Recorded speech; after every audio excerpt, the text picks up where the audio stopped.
পাখার ইউক্লামটা ব্যবহার করেছি। দেখুন অনেকে কি করে, এখানে একটা সার্কুলার দেয়, একটা সার্কুলারের দাম অ্যাপক্স 25 থেকে 28 টাকা দাম, এবং একটা সিলিং রোডের দাম 30 থেকে 35-40 টাকার মধ্যে। তাহলে সেই খরচটাও সে বলো।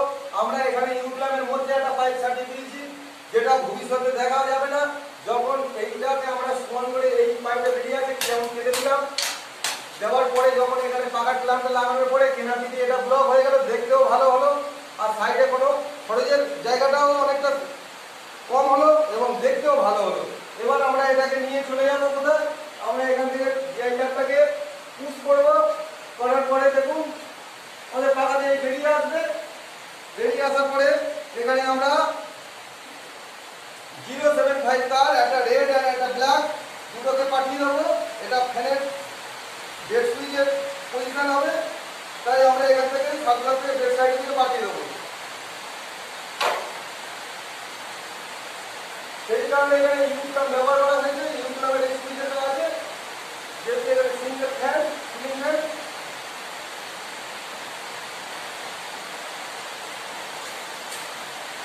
আর আমরা জানি যে ইউনিভার্সটাকে কমন, তাই ইউনিভার্সের তারটাকে আমরা একটা গিট মেরে দিলাম। তারপরে এটা টেনে নিলাম, ওটাকে টুইস্ট করা হলো ওখানে। আর এটা হচ্ছে ফ্যানের এখানে নেমে গেলে এটা বেড সুইচে।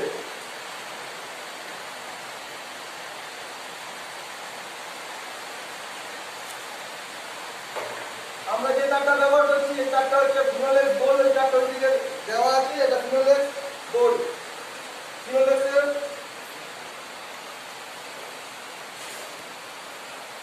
আর ওইদিকে যে বোর্ডটা আছে ঘরের দরজার ঢোকার কন্ডেন্সারের, এটা 12 মডিউলার, নিচে আছে ফ্লোর ল্যাম্পের জন্য 4 মডিউলার।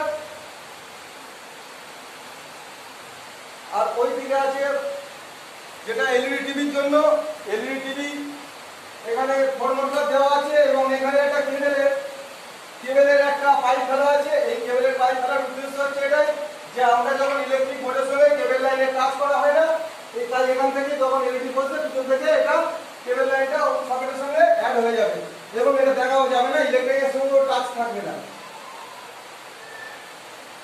আর এটা হচ্ছে কম্পিউটার টেবিলের জন্য করা হয়েছে, এটা 12 মডিউলার। আর 2 মডিউলারটা ওখানে হোম থিয়েটার বা অন্যান্য পজিশনের জন্য বা অথবা লাইট যদি ব্যবহার করে সেই কারণে। আর সামনে ফ্রন্টে আছে ডবল ব্র্যাকেট,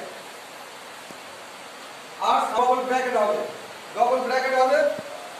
চলো এই